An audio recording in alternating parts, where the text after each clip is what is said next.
Good afternoon, everyone. Welcome to the quarterly meeting of the LPSA Africa Working Group. My name is Jaap de Visser. I am one of the three co-chairs of this working group, together with my colleagues Jane Kiringai and Kawala, who you also see here with the videos on. So the three of us are co-chairing this working group. And I think we are good to get going with this afternoon's program.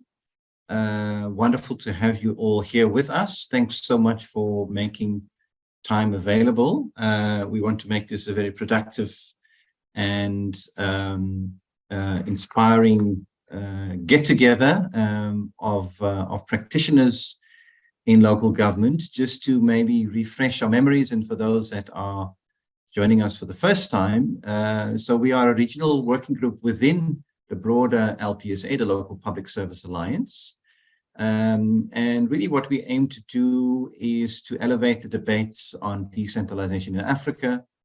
And we do this through a number of activities, that we're also, still developing, because we are a young, emerging network, but one of the key activities is to have these quarterly meetings with working group members to exchange ideas, knowledge, and experience, and just collectively reflect on the state of decentralization in Africa. And we also feed into a broader LPSA network which has working groups across the various regions in the world. We've had our first meeting in April, on the 20th of April to be precise. In fact, I may think that could have been our second meeting. In fact, it was the first meeting that we chaired, Ka, Jane, and myself, but it was the second meeting of the working group, where we also discussed and brainstormed ideas for themes to take forward and priorities to address. We out of that came quite a number of key themes, such as intergovernmental relations, fiscal decentralization, service delivery, accountability at local level, localizing the sustainable development goals, and gender as a foundational issue for all of these issues, as well as local economic development.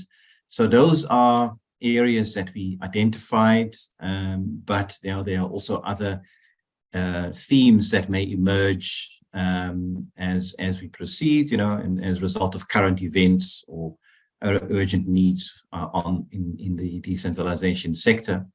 So we're a fairly flexible, organic network. We thrive on the contributions that people make, and we try to make this a platform for practitioners to interact with one another, and also with academics and consultants. So it's a very exciting space to be part of.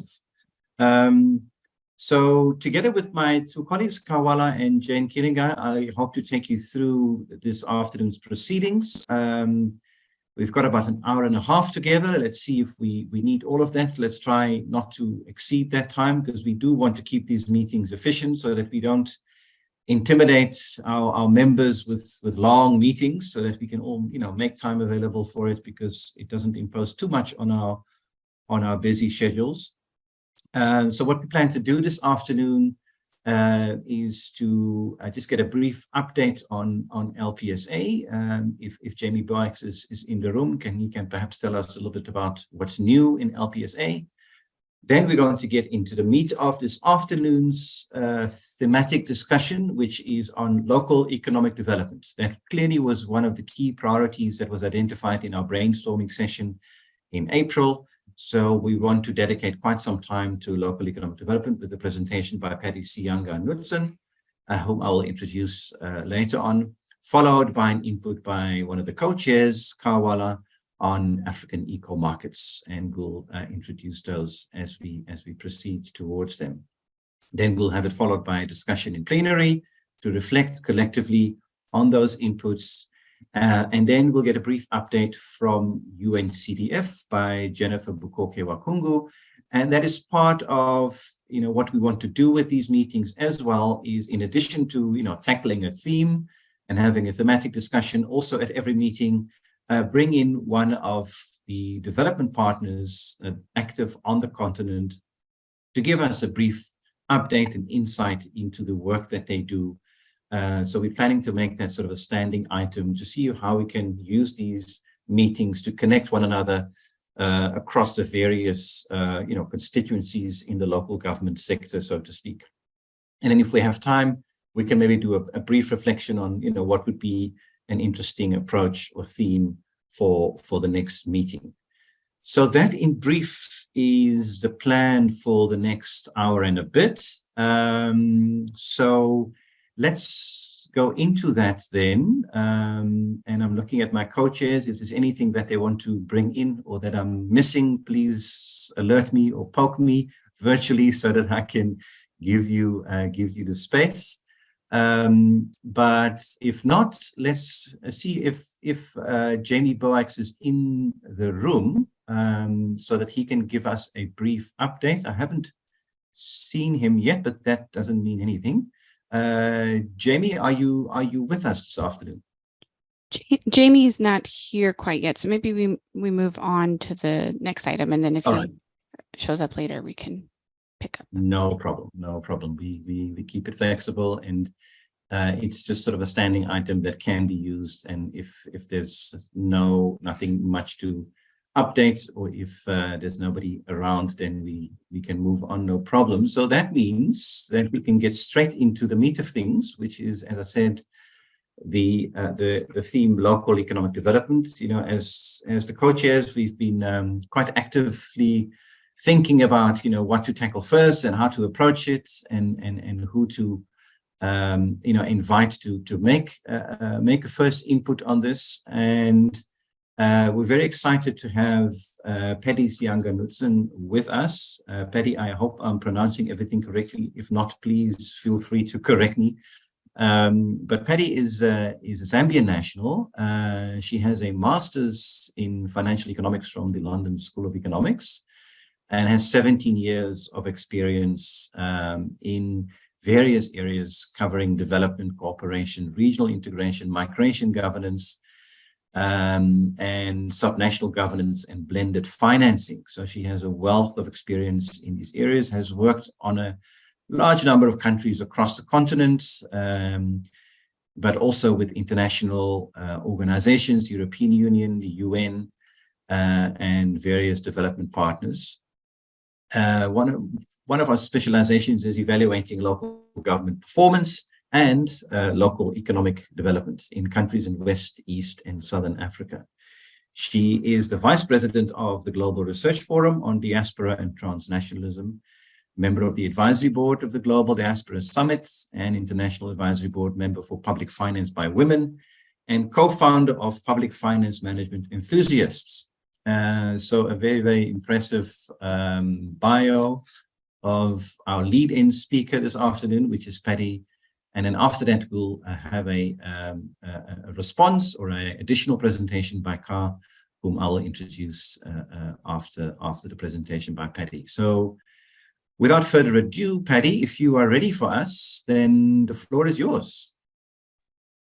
Yes, I am, and thank you, Jaap, and thank you to the co-chairs for this opportunity. I feel very humbled to really share.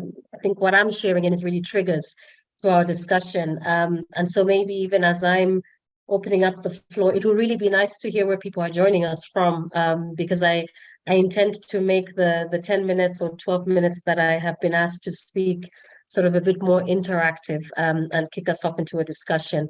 I know that my bio has been read out as an expert, but I do not pretend to be an expert of all things connected to local economic development. I think I'm just one of the members that has been asked to speak here and trigger a discussion. So I'm hoping that we're all very interactive. So I am joining you and sending you greetings from Lusaka, Zambia, which is my home country, and I'm here also on holiday. So if you see little people popping in or me giving upsides and downsides, it's my kids coming to ask for all sorts of things when they can hear that I'm on a Zoom call, because it's always that's the best time to ask people for what you need, because you always get a yes so that they're not distracted. So the topic I was asked to speak on was local economic development, and I had done a PowerPoint presentation, but I'm actually going to do away with it, because I think that what is actually very interesting is for us to speak into it. So I will, very quickly give what I think is, a bit of a background to local economic development, what it actually looks like, and picking out on some keywords. But as I said, I think it would be nice for us to be a bit more interactive in the chat. And then I will go into what I think are some of the interesting pillars, if you like, of local economic development. And when we're looking at the national and the local level, we're talking a little about some tools. We'll talk a bit about, aspects of on the capacity building side of things, as well as, what's happening around gender dimensions. There's gender responsive planning these days, gender responsive budgeting, and many aspects of gender mainstreaming from the policy space as well. And also reporting side has seen a lot of gender-based reporting as well, and what that looks like.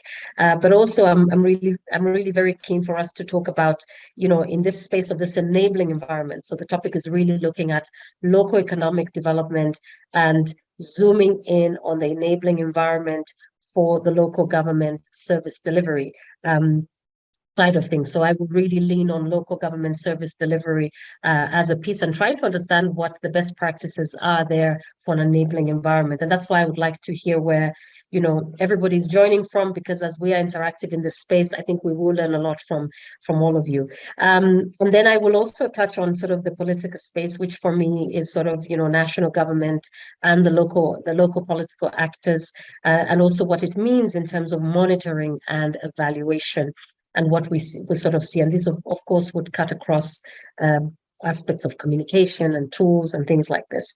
And then I hope we can get into a discussion where we hear a little bit more from the group around, some of the best practices, and this will do along as we are going. So just kicking off from Rotterdam, it's really nice to see Nairobi, Kenya, habari zenu, to Joyce, asante sana, Cameroon. I need to learn the greeting from that side of town, that side of the continent.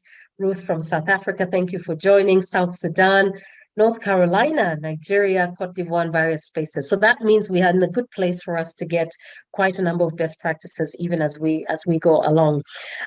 So just kicking off and looking at local economic development, I think, it really depending on where you look at this phrasing in academic spaces, but also from the local government service delivery point of view.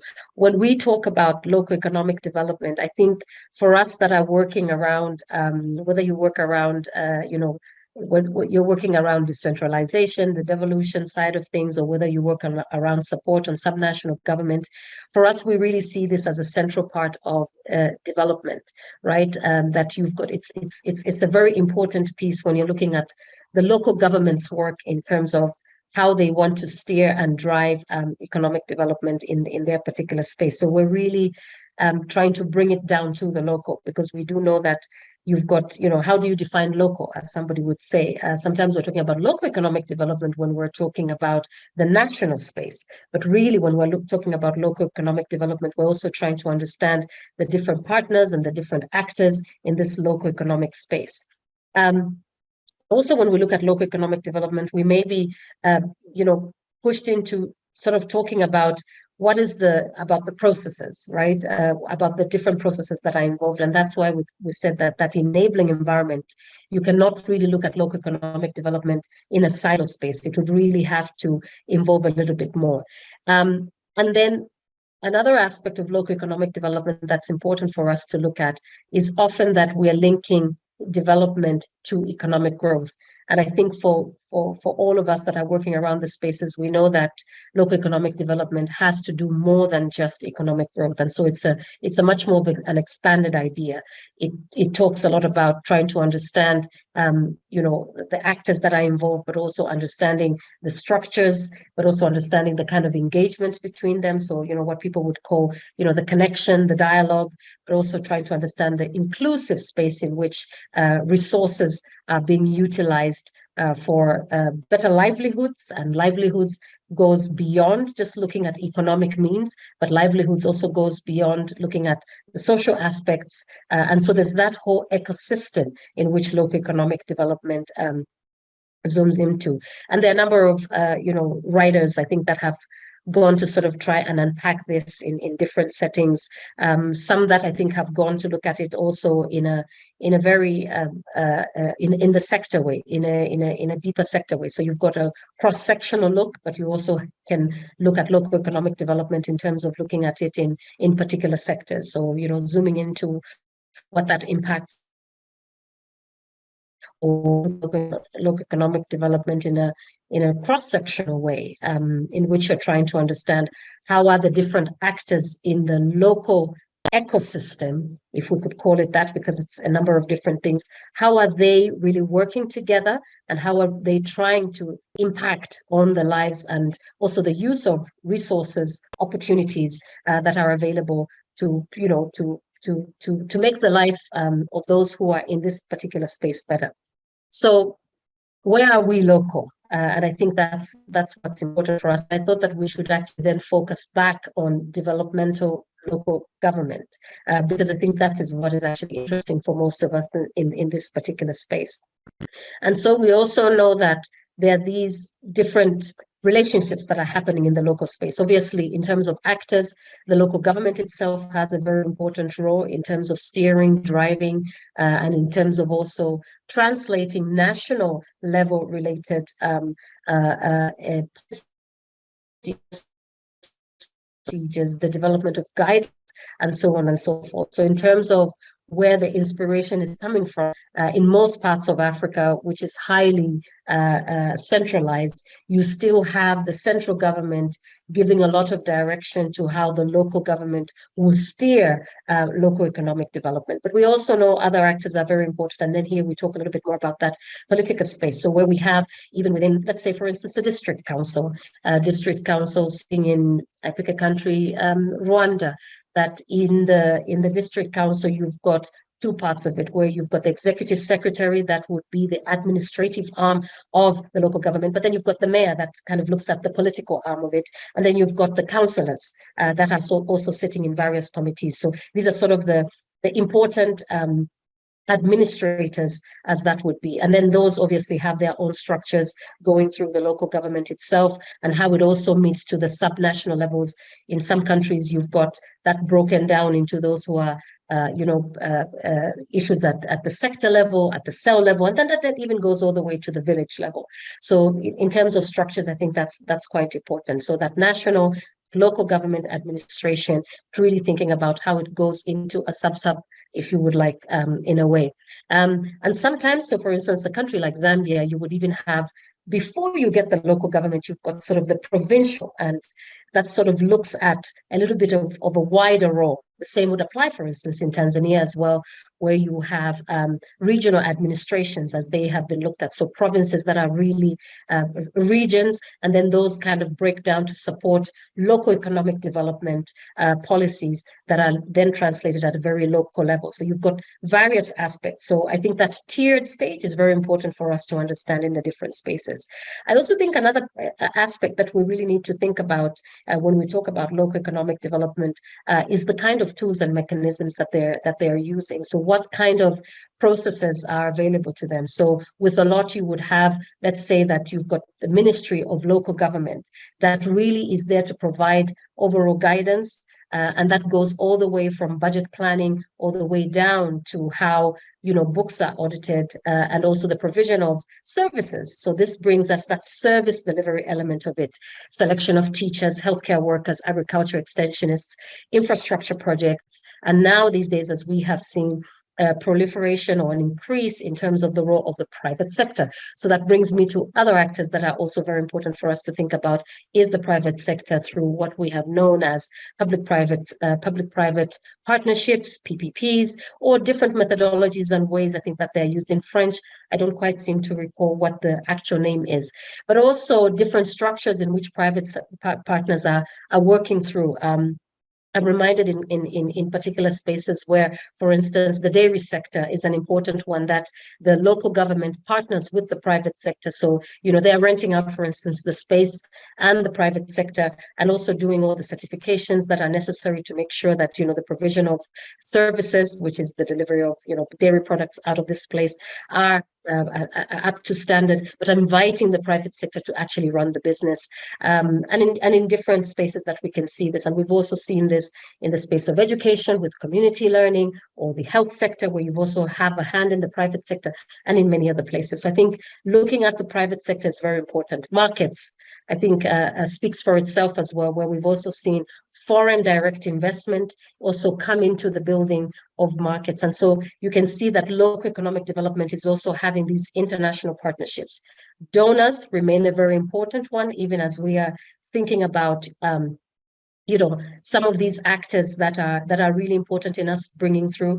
I'm reminded of examples, speaking of best practices, in terms of how do you bring in and how do you coordinate donors. So for instance, in many places, an example from Rwanda, where you've got a joint assistance development forum, which brings together different donors that come to look at the plans for the district and should therefore contribute at that very local level.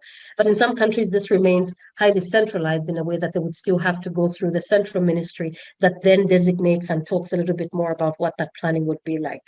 So moving on very quickly and sort of conscious of time, I think in terms of the actors, the structures, and the spaces, these are some of the aspects that we can look at. But what are some of the influences I think that we can look at today in terms of the issues that are coming out of local economic development, and where, in my limited experience on the continent, and I can think a little bit more about the fact that we've got, right now at local government, in terms of service delivery and what an enabling environment, it's almost as though we had there was a domino effect across the continent in terms of improving systems.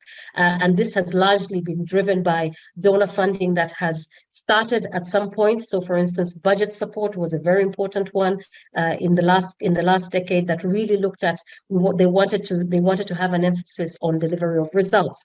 And so that budget support, some of those indicators were coming from actions that were happening at the local level. And then the importance of local governments themselves getting engaged in national planning. And so you saw also an increase of financing and funding that was also going to the sub-national level. So you've got through the public finance reform programs, or the public service reform program, or a specific local government reform program, as you would have across, trying to build capacity, which is also another aspect which I've outlined and I think is very important.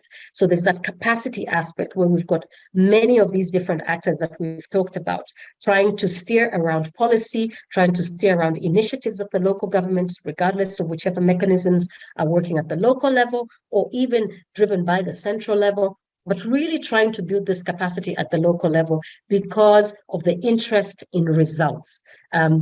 So this sort of results-based management or results-based development approach that we have seen in the last decades. And so that emphasis has really come in building the capacity. So systems are improved in the public finance space. You've seen, so for instance, financial integration of information systems going all the way in countries like Rwanda to the school system.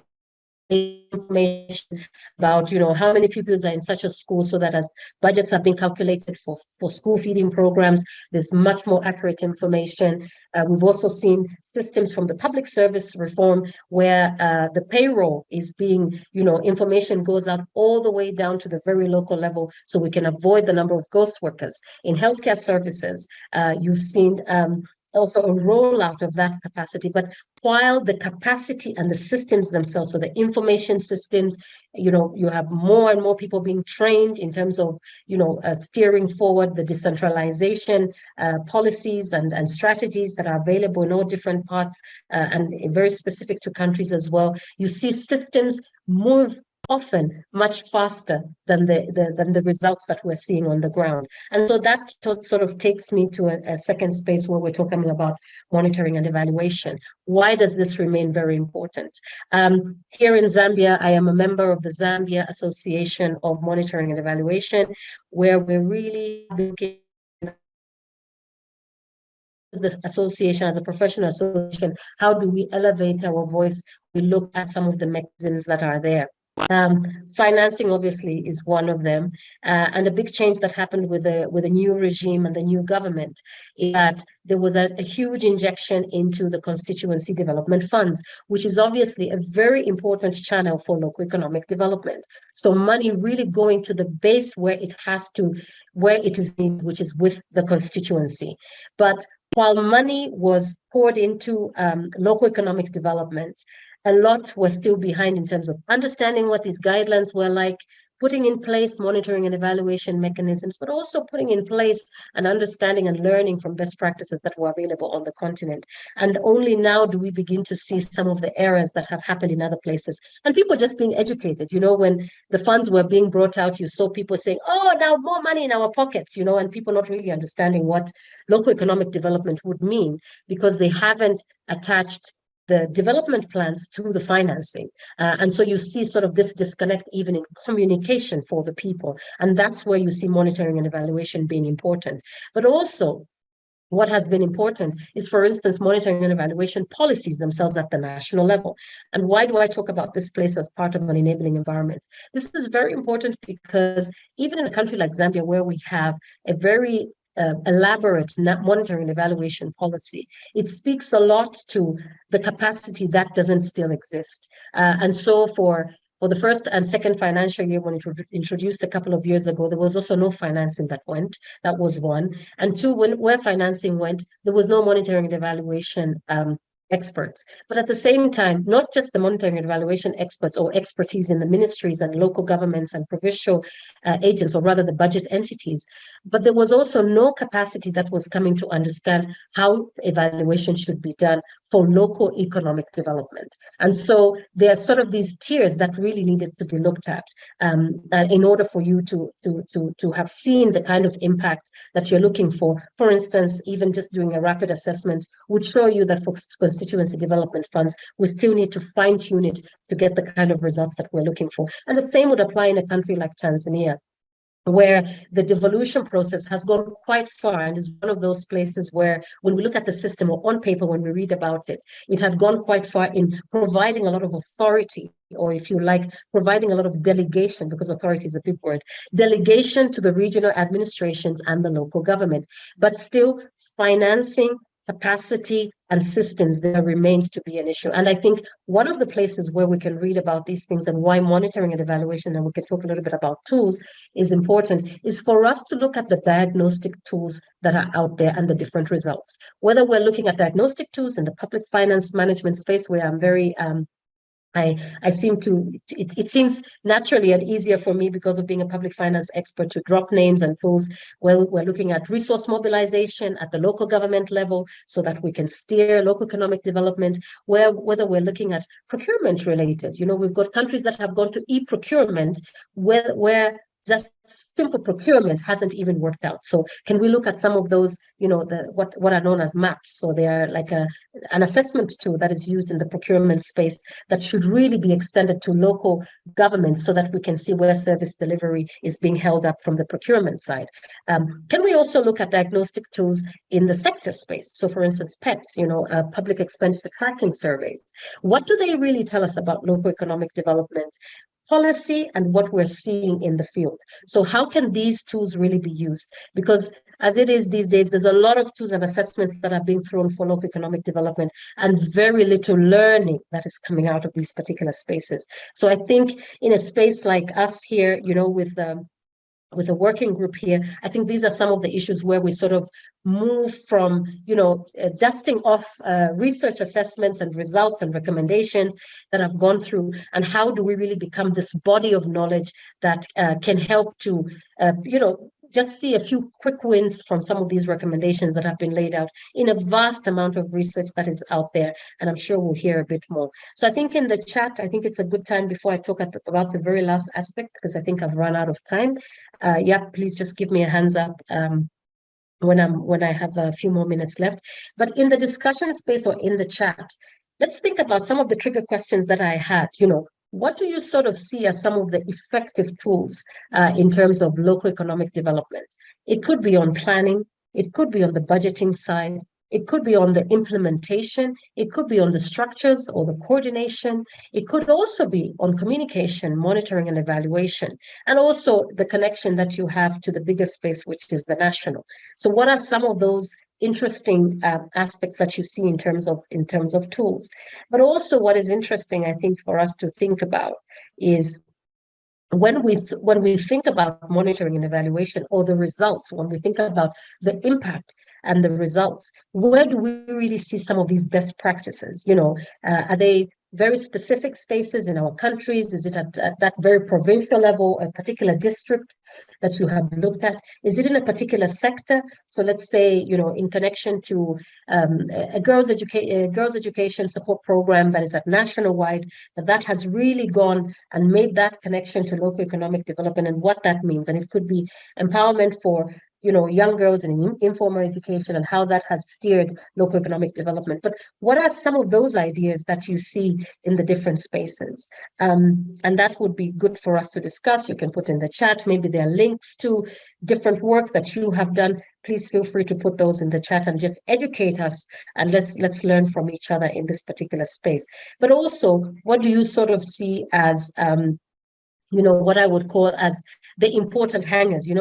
I was thinking about a coat hanger, and that while a coat hanger, when you hold it, or a dress hanger, looks very useful, if it doesn't have somewhere to hinge on, it's actually not as useful. So if you put it on the floor, the dress becomes dirty, or your jacket becomes dirty, or your coat becomes dirty.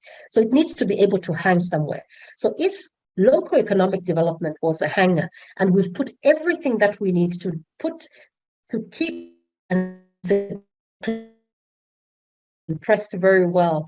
For a person like me who doesn't like ironing, I'm very passionate about making sure that it stays steady.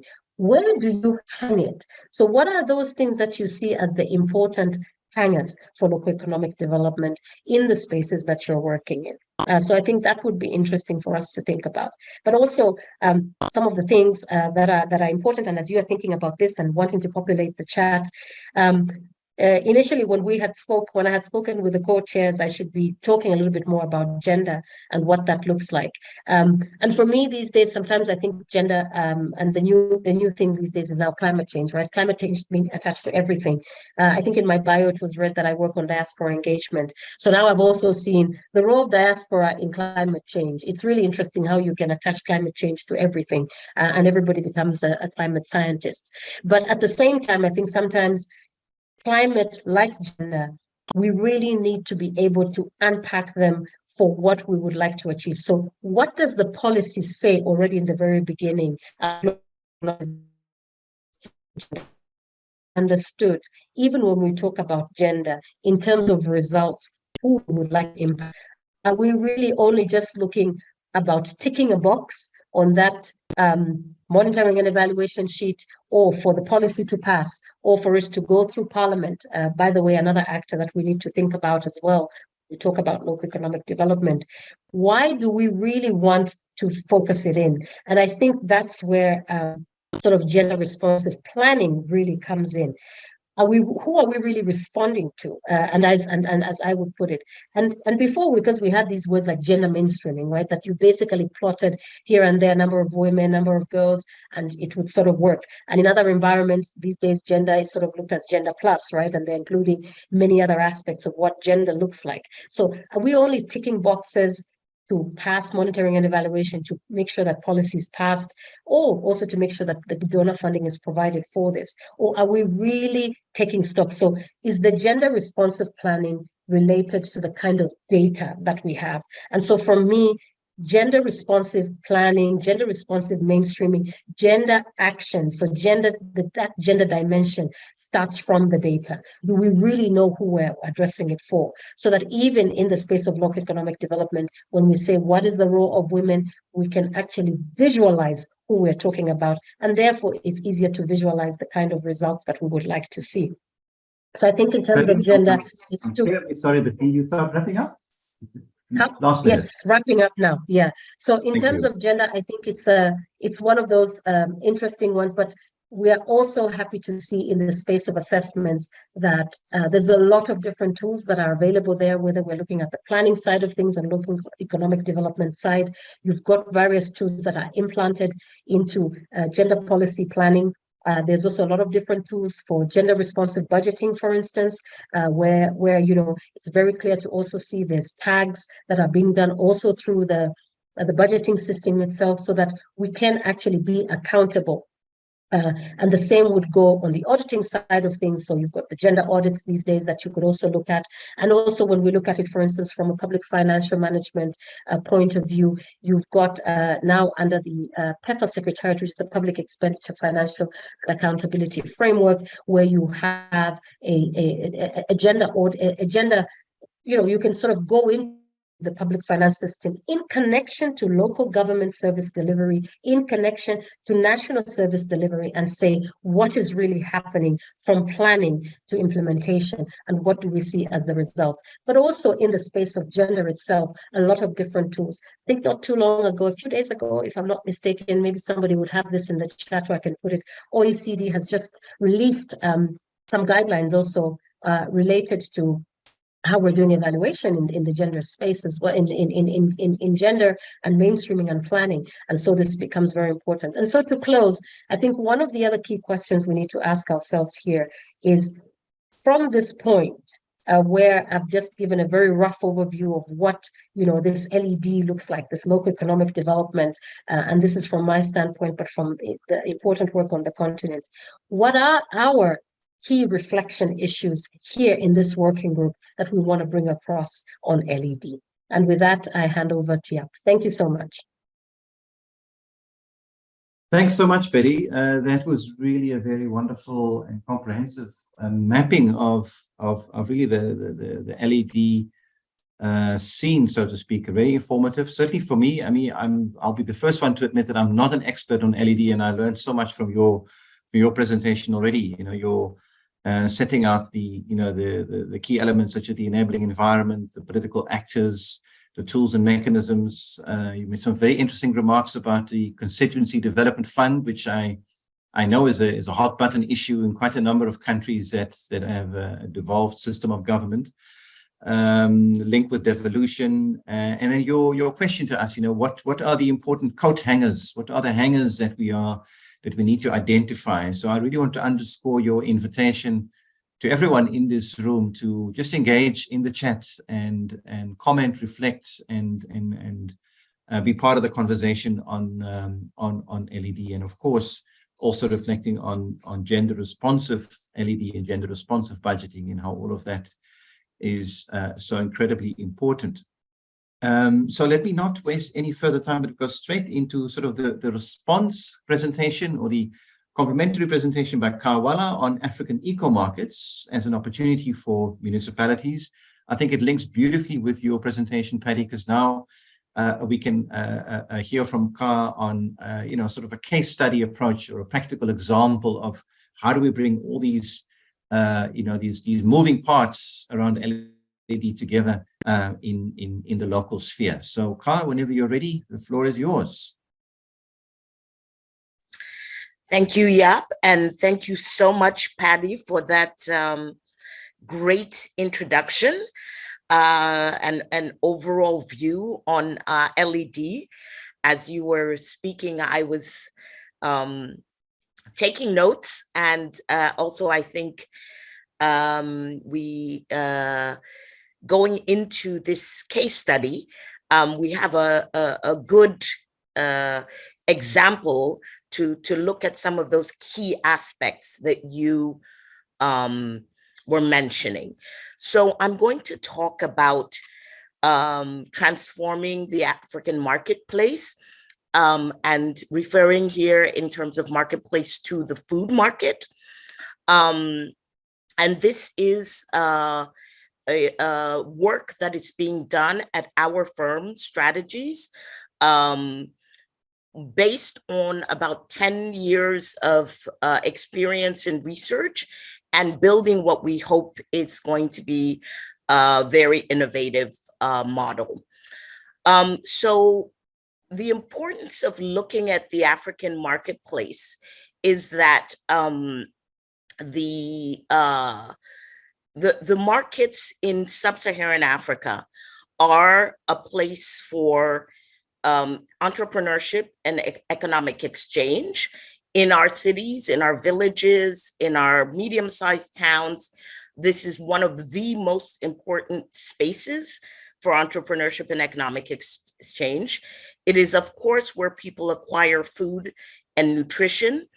It is also and can be a place where people acquire social services, such as health services. The market is an interesting space for governance because you are governing multiple stakeholders who all have very different interests. And finally, the local government, of course, is an excellent space where we can really see, is the local government able to deliver services to citizens? And in many countries in Africa, the marketplace is one of the biggest revenue generators for a local government.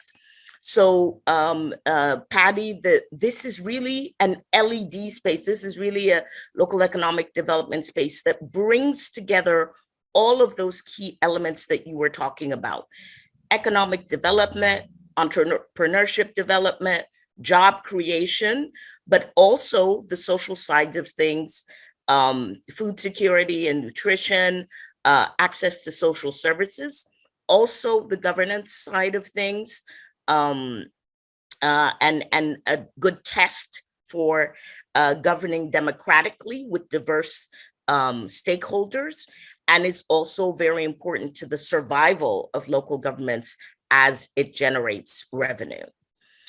And basically, the problem we know in most of our in most countries is that local governments tend to look a little bit like this. They're badly governed. Many of them are very dirty with major problems of hygiene. They are also spaces where very often there's a lot of corruption.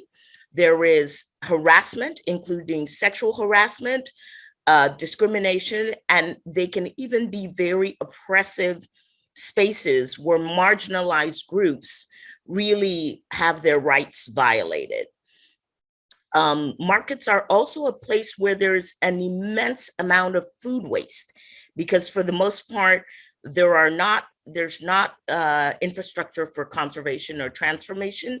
And so a lot of the food that does not get sold is simply wasted. Market traders also tend to just barely make a return on their investments. And in many countries, the thousands, tens of thousands of people that are selling in markets are practicing a survival entrepreneurship and are not making it out of poverty. And finally, local governments tend not to take full advantage of this opportunity and tend not to get the revenue out of it, not deliver the services that they could be delivering to citizens. And so in many of our countries, especially in sub-Saharan, we have a few countries we'll see later who have done some work on this, and that some of this the work on this model is based on. Trying to get my slide to move here. So we are working on an African eco-markets model. So a model that transforms food markets in sub-Saharan Africa into economic centers of equitable and transparent governance, sustainable economic growth, decent work, and that contribute to food security. So here in this picture is Dandaji Daily Market in Niger. designed by an architectural firm in Niger called Atelier Masomi, that has taken the idea of traditional markets, used eco-friendly materials to be able to have a space which is much better organized for the market traders. So this is some of the work that we're looking at as we develop this model. So basically, the model is saying it has 5 pillars. How can we use food markets in sub-Saharan Africa to get economic benefits, to have eco-friendly infrastructure, to improve health and social services, to put in place a governance that brings all of the stakeholders together, and to vastly improve the efficiency and the effectiveness of management. And basically, we're looking at this through 3 key interventions. At the level of the governance, it is basing the market governance on democratic values to ensure shared benefits to all of the stakeholders. So it is putting into place a governance model where there's full participation by all the stakeholders, where you are taking decisions in terms of allocating market space, giving opportunities to the different stakeholders equitably, where you are reporting on the finances with transparency and accountability. It is building an infrastructure that will take into account all of the ecological and technological standards that we would be able to use today to meet the needs of the users. It also is looking at a market infrastructure that ensures water, energy, and waste management in a way that is taking advantage of a circular economy that ensures also energy autonomy. And right now in the work that we are doing, we are looking at some of the waste being used to generate energy. We are looking at circular use of water that ensures access to water for all of the stakeholders. Many markets have very little access to water. We are looking at using the use of local materials that brings the cost of building the market down, but increases the value in terms of infrastructure for all of the users. And finally, the third intervention is at the level of market management. This is using technology. Many local governments do not have a very simple thing like a database of who is in their market, what are the different categories of market traders, what are the taxes and fees that they are supposed to be paying. And this lack of transparency on data is, of course, at the sources of a lot of the corruption and harassment that takes place in markets, and it decreases the profitability of markets for local governments. Also, we are looking at markets in a way that local governments can partner with private sector to increase the economic and social services that are offered in the market.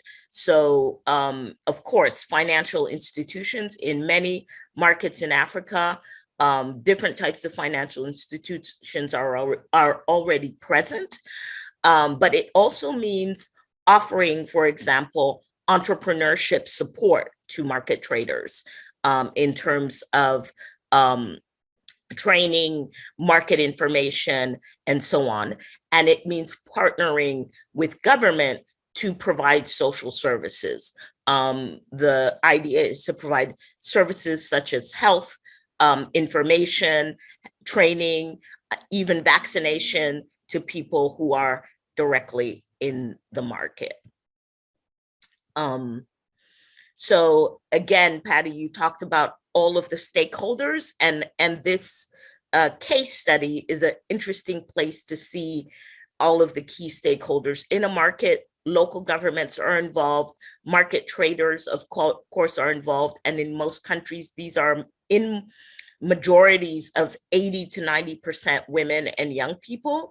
Consumers are involved, market management teams, which vary from one country to another. Some markets are managed directly by the local government. Sometimes the local government outsources this to private sector. Some markets, and in our opinion, this is the best model, have a mixed management system with market traders being involved. And of course, we have the private sector partners that I mentioned, and even national government as a key stakeholder.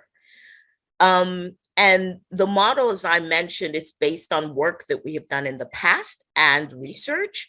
One of our key experiences we are basing on is about 10 years of work in the Sandaga market in Douala in Cameroon, which is the largest food market in Central Africa. It supplies 3 countries and about 7 cities. And in this market, we carried out a capacity building and organizational development project with market women. And through training, entrepreneurship training, we saw their revenue increase for about 70% of them. They moved towards formalization by establishing relationships with financial institutions and beginning to be identified by the by taxation. Market women joined the market management team and established a dialogue platform with the municipality. We saw a reduction in corruption and a huge reduction in sexual harassment of the market women. We also worked on projects that were more based on infrastructure and management in 2 municipalities in Cameroon, Kumbo and Zoetele. By putting in a little bit of technology, a database, we saw revenues increase from anywhere from 100 to 300%. By training the tax collection unit, their job became much more professional and became a desirable job that people looked forward to because they were trained. Instead of corruption, we put into place an incentive system with the municipality so the tax collectors could do their job professionally, but could also see bonuses based on the results that they were providing. And also in terms of the infrastructure, working with the traders to build the infrastructure, huge reduction in or improvement rather in hygiene conditions and so on. And we have a couple of publications that we used to be able to look at the research. Mali, South Africa are countries also where there's some really excellent work. And of course, when we're talking— Minutes, Scott? Yes, just about finished.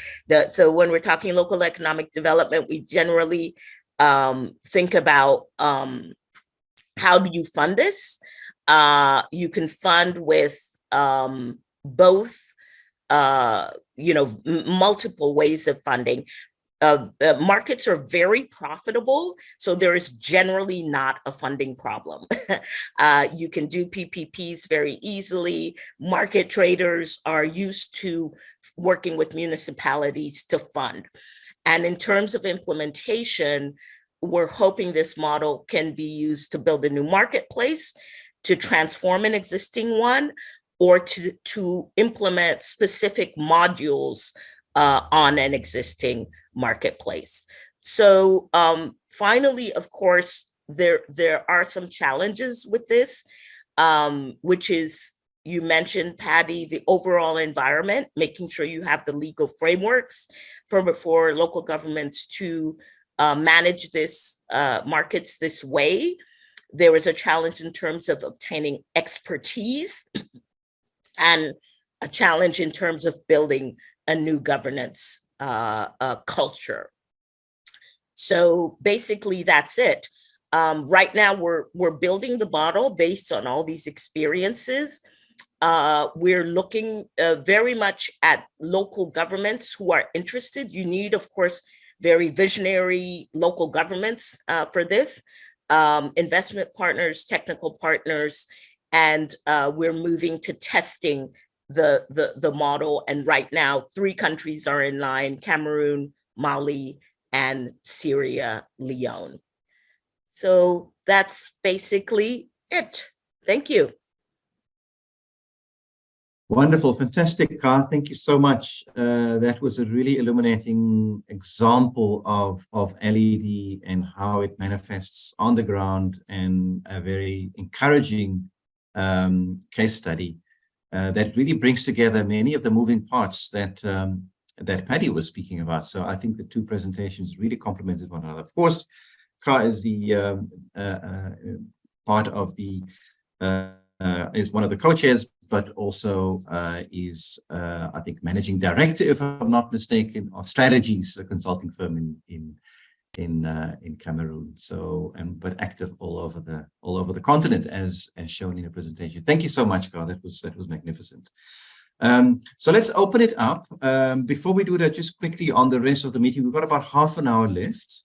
And then we'll get a brief update from Jamie Boax. I think he is in the room, so we can maybe take a brief update from him after the discussion, if Jamie wants to. And then we'll get the update from UNCDF, from Jennifer, and perhaps a small discussion on the selection of the next theme. So that's the rest of the program. Don't panic if you see me ducking out of the room, because I do have another commitment that I have to go to. But my 2 co-chairs have promised that they will fill the gap. Either Car or Jane will fill the gap and take us to the end of the meeting. So just to be clear on that. Already a question by Charles in the chat, which I really want to highlight as an example of how we can do it. You know, put your questions in the chat. It's a wonderful way to engage and formulate your question. He's asking, how did existing market operators come along? And a very good question, because I would imagine that there are vested interests that were disrupted with the model. And how did the existing traders, or were existing traders favored by the status quo? So I think that's a very good question.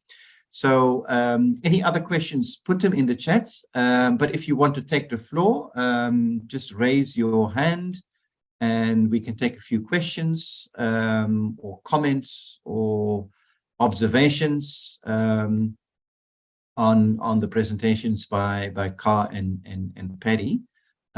So while people are pondering their inputs, let me maybe just pass that question along to Car Salon. What about the existing traders? Were they all happy with what you were doing?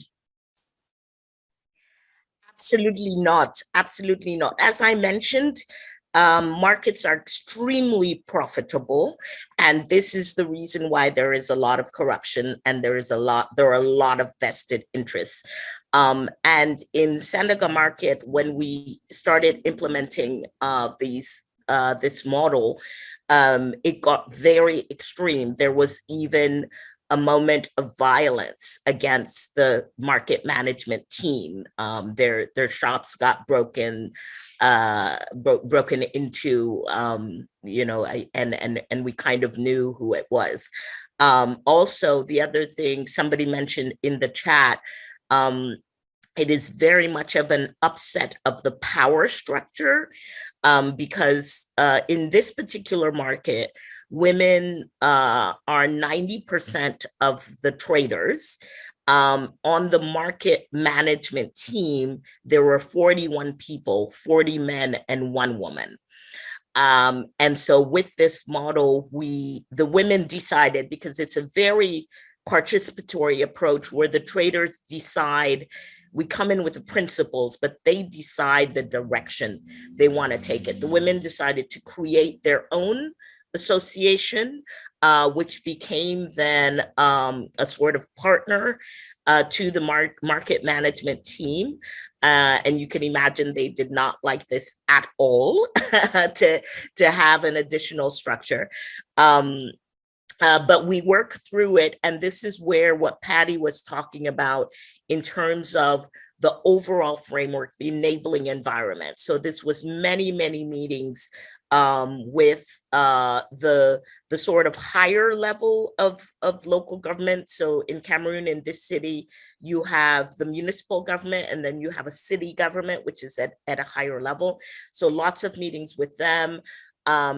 Also engaged were the police and the tax office at national level. So a lot of meetings with them. And when they felt like this was advantageous to them, they kind of put the pressure that was needed to move it forward. Yeah. Thanks so much, Gar. I think that's really, really yeah, helpful. may I add just a little bit? Yeah, I was sure. also just thinking, in terms of a very practical experience of PPPs. I think what we've often seen, and I give a very specific example of the Soweto market in Lusaka. And I remember when I was in my younger days, now I'm revealing my age, it was just, everybody laid out what they had to lay out to sell in whatever conditions that market was in. So not much running water, and the facility is pretty not good. And then there was a corporation with the Chinese that came in, but predominantly, long story short, what happened is that this PPP actually left out previous marketeers that then went onto the street, and then we had a proliferation of street vendors, right? And so I think one of the issues talking about this, and this is many years ago, and then trying to really see how do you involve because there's a committee of the marketers. There's the chairperson of the Traders Association. There's the chairperson of the Women's Association. There's also a youth group in these days. How do you really rope in these different leadership as you are going into this new PPP? And often what we're seeing in many spaces, and I think this has also been very well documented in other spaces, particularly in the SADC region as well. I think there are a couple of resources, if I'm not mistaken, with a ULGF that did a small study that was trying to understand some of the issues that we have around domestic markets in Southern Africa, is the fact that PPPs leave out these local associations. And just yesterday actually in Lusaka, they've been chasing out street vendors from the street, but simply because they cannot afford, one, to keep the same revenues that they had before if they have to rent out these new spaces in the new marketplaces. And two, the fact that they've just been, they've been pushed out by people who can afford it. So you've got a different class, if you like, of people who can afford these stands. So I think that part of initial co-creation is very important, I think, in going forward with LED, to think about those who are the actual marketeers and also the new potential, because there's a way you can balance it out. So I think, important things to look out in the balance. Great, thank you so much, Patty. I want to pick up on a few things that were raised in the chat, because I think there's some very interesting points raised in the chat. Just want to highlight Zongezo's question or his comments, that an indicator that I think for me would be useful in the context of LED is, and I think it links to the point that you made about monitoring and evaluation, I think, Patty, if I connect the dots correctly, but how do we assess economic productivity within the local space? For example, unemployment, they're often benchmarked on national averages, etc. So I think that's an very interesting observation. And then I also want to pick up on the point that Joyce made, quite interesting, saying we need, if I understand it correctly, and please correct me if I'm wrong, we need more privatization. We need private investors in markets, because the existing markets were designed and built in the colonial era. We need, a new invigorating project around markets, and that needs to be driven by private investors. So I think that's a very interesting comment. And then Jadesola makes a point about the absence of an explicit policy on LED. So for example, in South Africa, we have a number of explicit national policies on LED, but maybe that's not the case all over the continent. And what does that mean? And what does that vacuum mean in terms of how LED is conceptualized in practice? So those are just three that I wanted to highlight and maybe get a brief comment from you, Ka and Paddy on. And then probably we need to start wrapping it up if we want to, stick to our timeline. So maybe Ka first and then Paddy. Thanks, Yap, and thank you everyone for the comments. Very interesting comments. I think I would say totally agree that when I saw Aloysius Bongwa in the, I don't know if he's still here. So Aloysius and I think tried to work on markets in Cameroon about 30 years ago or something like this. And Aloysius, you see, our project didn't work, but I kept working on markets.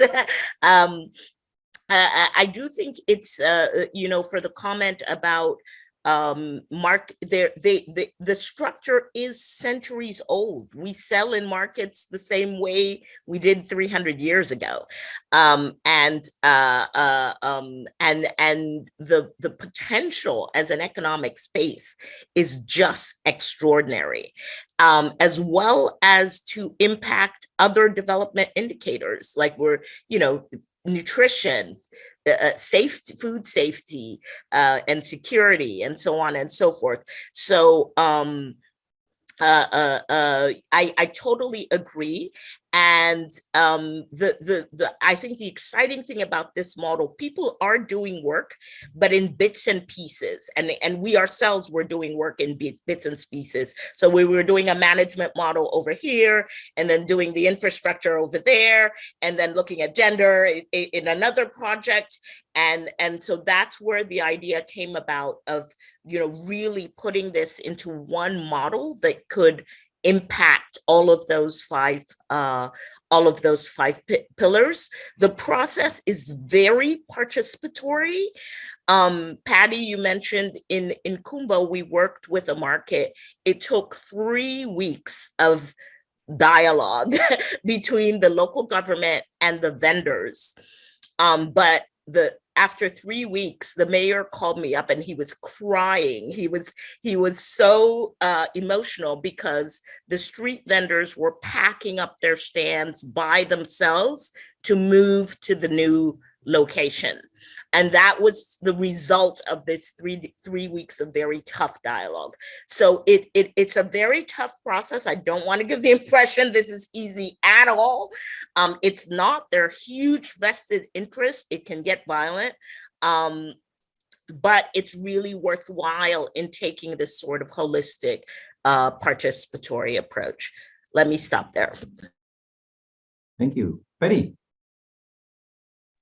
So Aloysius has their hand up. Did you want them to come in before I come in, maybe? If you can keep it very brief. Aloysius, you want to come in very briefly? Can you hear me? Yes, loud and clear. Yes, I'll try to keep it very brief. Ka, very, very good to see you. It's been years. I'm happy to know you're still working on markets. Yeah. Paddy, thank you very much for a very, very good presentation. Same to you, Ka. I'm going to keep this very brief. Most of the issues that you have brought up here about local economic development, specifically the case of Ka with the markets, they're all very, very true, but differ from each country that you work in. The governance structure is very, very important, very short, the scope, the discretion, who gives you the permission to do what under the local economic ecosystem is also very, very important. That goes to the governance structure and everything. I just got done working in Ghana from 2012 to 2020 on a very, very good project, the Ghana Urban Management Pilot Program, where we did four municipal markets in Kumasi and 1 municipal market in Ho. And it incorporates all the issues that you brought up here, Ka, and it's very, very interesting case study to know that it's not only happening in Cameroon, Cote d'Ivoire, all over the African continent. But I think the issues that are brought up here can be resolved, and we managed to do it in the Ghana project through just participation and working with the local community in each area and working with private partners also. I'll try to put up some notes together to send to you, Ka, so at least for your case study, you should follow it, yeah? Because we have a lot of information that was gathered over the period. We started from scratch working with the market women, the market communities, all the way to designing the buildings and handing it over. They're doing an impact evaluation of it. Now we'll start in 2020. And the issues you brought up, things like the distribution of the market stalls after the building is complete. The market women that were there originally, do they get priority or not? So all those issues come up. Some of them are political, some of them are, we cannot manage because we went in and just did the buildings and did everything and made sure, no. But those are issues that have to be cleared up and worked on before we can move forward smoothly. I'll try not to take up too much time because I wasn't supposed to be part of this, but if need be, I can put a short presentation together which I can share with the group. That'll be fantastic. Thank you so much, Aloysius. We may just take you up on that offer. Yeah. Yes. Let me hand over to Paddy. And with that, I'm going to check out and I'm going to listen on the radio, as they say. I'll keep listening, but I won't be able to share anymore. So then Carl will take over the baton from me. But over to you, Paddy. Thank you, Yap. I think, Songezo, a very interesting comment that you've made in terms of assessing economic productivity. And I think this is the next step, right? That with a lot of spaces, we are actually kind of looking at service delivery, particularly when we're looking at the local government space, but when we're also looking at LED. But how do we really talk about assessing the economic productivity? And of course, we cannot look at this in a silo, and we really have to kind of, go back to this national averaging, as you have talked about, which is also done in other spaces, but particularly in a lot of one important issue there is that, for instance, in parts of Southern Africa, and I think you could say this for most of Africa, you don't actually have LED policies. So actually, in terms of even putting the weights, what is the hanger? Again, where are you really hanging from? And a lot of LED initiatives, as I would say, I really differentiate between LED initiatives and really having a strategic a policy with a strategy and everything planned out and well thought of, that is an inclusive, done from an inclusive approach, are really just initiatives that are driven by the community or driven by private sector or driven by donors or driven by other actors who have seen a vested interest in it. So I think that that's also very important in terms of moving forward and really assessing that changes somewhere at a national level. So we're also able to compare, but the comparison for learning, for improved LED initiatives that are out there. I was also just going to say that I think one of the things that has come up in the chat is talking about financing. And I was very deliberate not to talk about it too much because I knew that we would have, I think, UNCDF who would talk about more on local development funds, because I guess they have done quite a lot of work, particularly through local governments themselves in different parts of the world. I think I have also seen some of the work, I think, tested. I think there were some pilots done in Southern Africa and in other parts as well. Uganda, I've read on Malawi and on Tanzania. And so I'm so sorry. We have to. We just have like 14 minutes left, so we want to. 14 minutes, yes. Yeah, give you NCDF their space. Exactly a minute. Yeah, I was just going to say that in exactly a minute, to say that, apart from financing LEDs, I think another important comment that came was on the capacity to implement some of these plans. So I think we've talked about the policy, and I would say in Africa, we're talking about cross-border LEDs. Sometimes we run a bit ahead of the game, so maybe it's time to get back home, really think about what LED means, and I think some very good practical examples that came from Kai talking to us about the African market space. So can we replicate ideas like this in other spaces? I think that's what we need to be pushing forward. Over to you, Kai.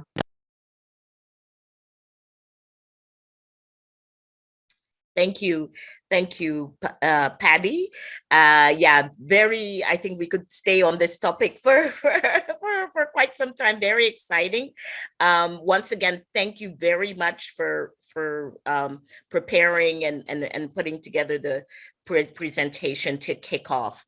I see both Jamie and Jennifer here. Jamie, if you don't mind, I'm going to let you close out.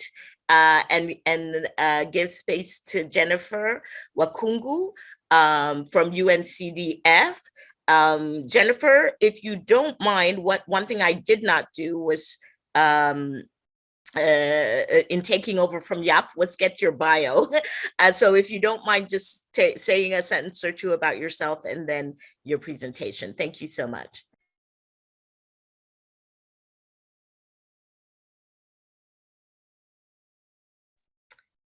Your mic is not open, Jennifer. Sorry. Okay. Yeah, thank you very much, Chair and colleagues online. My name is Jennifer Bukohe. I work with the United Nations Capital Development Fund as the Deputy Director for Local Transformative Finance. I'm happy to be part of this subgroup. I know UNCDF is a key partner of LPSA, and we haven't been participating actively in this group, but of recent I was asked to be part of the group, and then I can bring on board my other colleagues depending on the flow of the discussions and the themes that we probably identify. So I'll just give you a brief on UNCDF and what we are doing. So first of all, UNCDF is a hybrid development organization as well as a development finance institution. And apparently we have a 5-year strategic plan, which is ending in 2025. And in this strategic plan, we are pursuing our mandate in 3 areas. One is capital deployment, and then the second one is financial advisory services, and the third one is capital catalyzation. So in this, our vision is actually to see to it that we support our clients, who are mainly the local governments, the regional governments, the cities, to be able to design, test, and scale up inclusive mechanisms for financing. And we are looking at 3 transitions. The first one is the urban transition, because the world all over is urbanizing very fast. We are also looking at the green transition with the impact of climate change, and productive transition, which connects very well with the presentation that was made by Paddy on LED. Jennifer, is it possible for you to go on presentation mode on your PowerPoint so that we can see it better? No, I tried this. It's actually not a PowerPoint, so it feels okay, yes, then go ahead. Yes, and so as you can see, we are working in several countries in Africa. Let me just make it larger so that you can see the countries. So for West Africa, we have a long list here, which includes Mali, Niger, Gambia, Ghana, Liberia, Togo, Senegal, etc. We are also in North Africa, Morocco. Then, of course, East Africa, we also have, like DRC, Uganda, Tanzania, Sudan, Somalia. So in Africa, we have a large number of countries, and actually our investments are mainly in Africa, very few in Asia Pacific. So now UNCDF, together with the partners, especially UCLG, United Cities Local Government Alliance, and also FMDV, we have come up with what we call a global financial ecosystem policy agenda. And this has come as a result of looking at how cities, local governments, regional governments are accessing financing, for their economic growth. And we realize that there are challenges. The ecosystem is actually not working for those local governments or cities because of a number of factors. And so we have come up with 5 building blocks that we are focusing on in all the countries where we are intervening. So the first one is on the intergovernmental fiscal transfer. And for this one, as my colleagues already mentioned, I think it was Paddy mentioned, UNCDF has a long history of working with the local governments on the local development funds.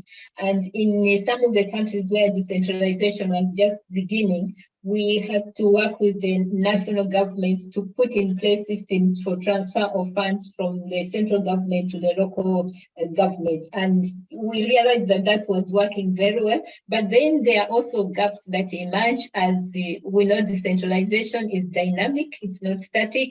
So, for example, the issue of, climate, how does the local government integrate climate change adaptation in their planning and budgeting?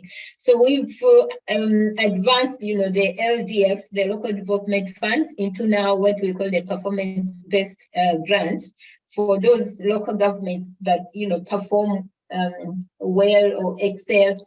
We put in place mechanisms that will actually make them perform better. Even for those that are not performing well, again, we put in some excellence funds to enable them also, reach that level of good performance.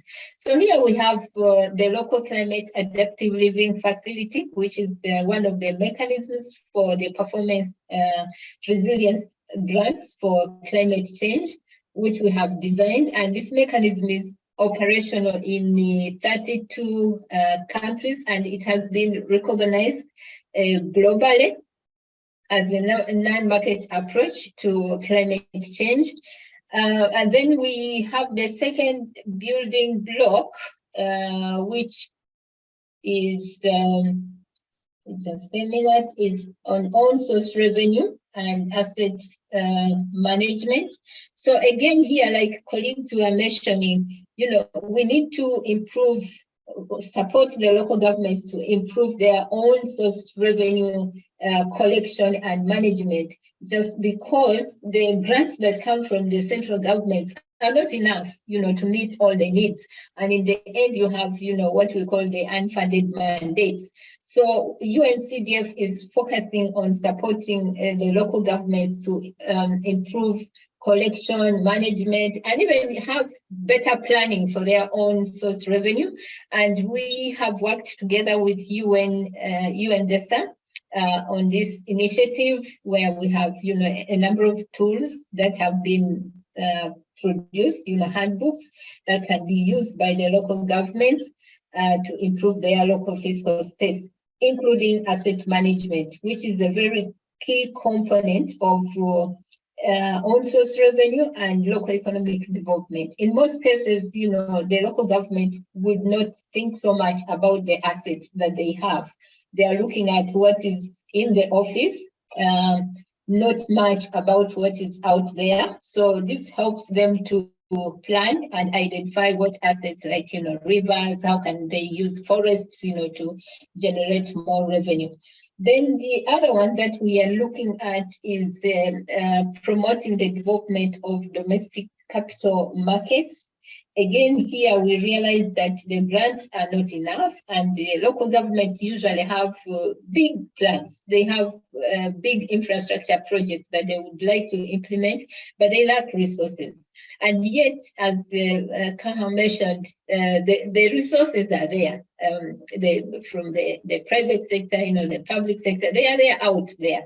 But the issue is accessing these resources and utilizing them.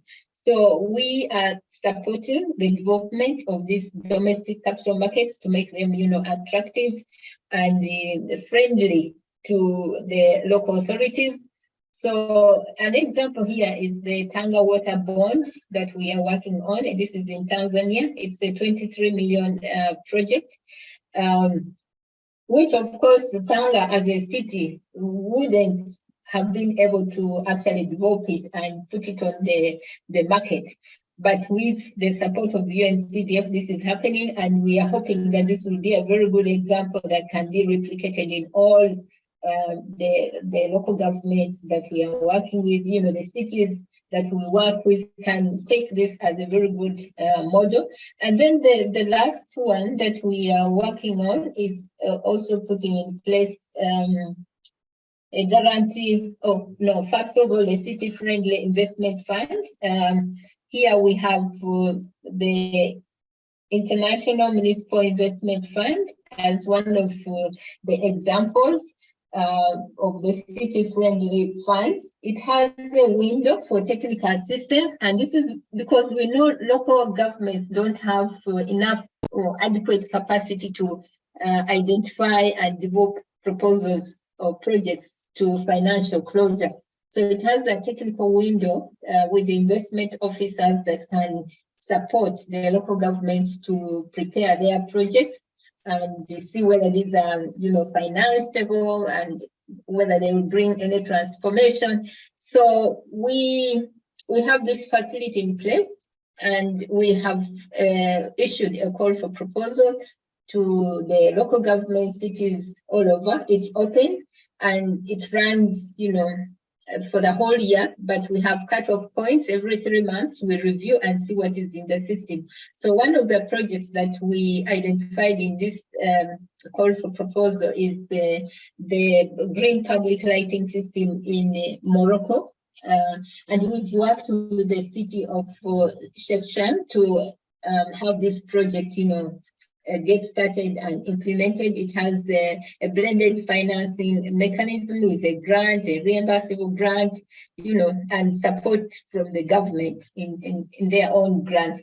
So we are trying to see that we have friendly financing instruments in place that the local authorities or cities can access. The last one is the guarantee facility. We applied to the EU, the European Fund for Sustainable Development Plus, and apparently there are positive indicators for UNCDF to have this guarantee facility. So we are going to open this guarantee facility to the cities and local governments to utilize. Of course, you have cities that want to borrow from the bank, but the banks are not very confident that these cities or local governments will be able to pay back. So we can guarantee the banks to lend to the local authorities to finance their infrastructure projects.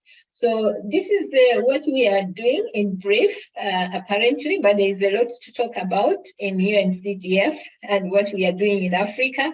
But this is just an overview, and what I've given you, we are trying to replicate this in all the countries where we are working. Thank you very much. Over to you, the Chair. Thank you so much, Jennifer. Thank you so much. Really great presentation. The first thing I'm going to ask you, because people are asking in the chat, can we get this presentation from you? Yes, please. Okay, great. So if you can send it directly after the meeting, then I can tell all of the participants that you will receive both presentations, the both slide decks that were presented today. We have your email from the registration process, so we can send those out to you as soon as we have Jennifer's presentation. Great. We're out of time, but Jamie, I am going to give you, so everybody maybe will go like 5 minutes over. Jamie, any updates from your end?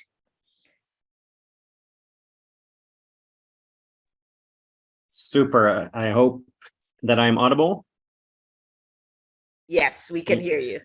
Fantastic. Well, greetings from Bengaluru in India today. We're trying to be an international organization. And first of all, I am switching now from being an LPSA member, as I have attended this meeting as a member rather than as an executive director. And so before I jump into my very brief remarks, let me thank Patty and Ka for excellent presentations. I've learned a lot. I've been doing this my entire career, but every day is a new learning day. So thank you to Patty and Ka, and thanks for the Africa Working Group co-chairs for bringing such an interesting meeting together. From my end, some very brief remarks, not about what the Africa Working Group is doing, but what the rest of the Local Public Sector Alliance is doing and hoping to do for the next year. We're in the process of preparing our work plan for 2023-24. An important activity will be to continue the work that we've been doing on the state of local governance institutions in Africa by applying the Logica framework. This process is in part being supported by UNCDF. I'd like to share that the profiles for South Africa and Ethiopia are online, and that we're working hard to get the Uganda, Tanzania, and Zambia profiles finalized. During the coming year, we're hoping to add profiles for another 5 to 10 countries in Africa together with the World Bank and other partners. But of course, we're keen to have the support of anyone who would like to contribute country intergovernmental profiles for using the Logica framework. Second brief announcement is that an important activity for LPSA during the coming year will be the establishment of the remaining regional working groups as well as thematic working groups. That is for the MENA region, Middle East and North Africa, and Latin America. Hopefully they'll follow the lead of Asia, Africa, and the ECA region in being active and contributing partners to parts of the community of practice. And we're trying to do so, of course, in a way that reflects the global diversity of our community of practice and that does so in an inclusive manner. The thematic working groups that we're in the process of setting up are on inclusive governance and local democracy, on subnational finance, localized development and services, women's empowerment, cities and urban development, conflict and fragility, and local climate action. So these thematic working groups will work alongside the regional working groups so that today we learned a lot about local economic development in Africa. If colleagues in Asia, for instance, have a similar topic, we'll be able to learn from each other through the thematic working groups. So if you are interested in being part of any of those working groups, please do visit decentralization.net. Let us know that you're interested in joining as a co-chair or as a significant core working group member as we're setting those up. I also want to announce that Serdar Yilmaz, who has been the founding advisory board chair for LPSA, will be retiring from that role because he has got promoted within the World Bank and has taken on additional responsibility there. And so we're looking for a new advisory board chair. So we're very much open to nominations for that. My very final announcement is that during the coming year, we'll be working with the working groups to develop a number of proposals for funding, to dig deeper on some of the topics that are being raised as priorities. And we're looking at putting together a proposal on women's economic empowerment with an emphasis on Africa, and are continuing to look for institutional partners to roll out the state of local governance institutions further. Thanks. I'll leave it at that. I promise to be brief. Thanks. Back to you, Ka. Thank you so much, Jamie. And thank you. I don't know what time it is there, but thank you so much for taking the time to join and those great updates. I think we're moving along very, very nicely at LPSA in general, and definitely the Africa Working Group. Very exciting to hear about the thematic working groups and the possibility of joining. And there's people in the chat raising their hand to join some of those groups. Please, as Jamie said, go to decentralization.net, the website of the LPSA, and you'll get more information and the possibility to join the groups there. I think I'm going to close it out for today. The only final point we had wanted to talk about, please send us suggestions, emails, if you want us to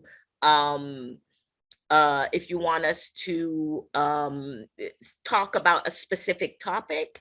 Also, please raise your hand. So just send an email if you would like to share on a topic or a case study, etc. We are very interested in making this very participatory and for all of us to be sharing the wonderful work that everybody's doing on the ground and the experiences that we're learning, both from successes and failures. Do not hesitate to share failures as well.